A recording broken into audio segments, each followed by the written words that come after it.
Distinguished ladies and gentlemen, a very, very good evening to you. I never met Mzala.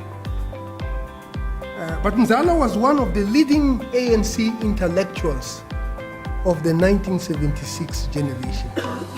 So when we see you here, we absolutely appreciate because it actually gives us hope. To paraphrase Mzala, he would have firmly understood that the fourth industrial revolution should be cooked inside industrialization. I hope to address you in a way that honors the legacy of Mzala, as well as the liberation movement that came to power with an agenda of academic transformation. I wish to speak here not only as an academic, but as an activist, as Mzala always did, as I pursue questions that mattered to Mzala, but that he was not given the chance to pursue further.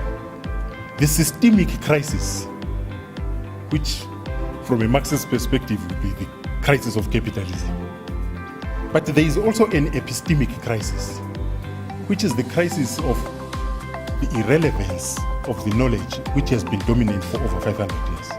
What do we do with that? Of course, he's talking about the cooking of the rice inside and outside, doing it, at the same time and so on. And Professor Helena is also talking about the insiders and those that are excluded and the issue of who holds the center. And then Professor Kacheni now comes and just kind of says, is Marxism as relevant as it was? The University of Johannesburg. Rethink, reinvent.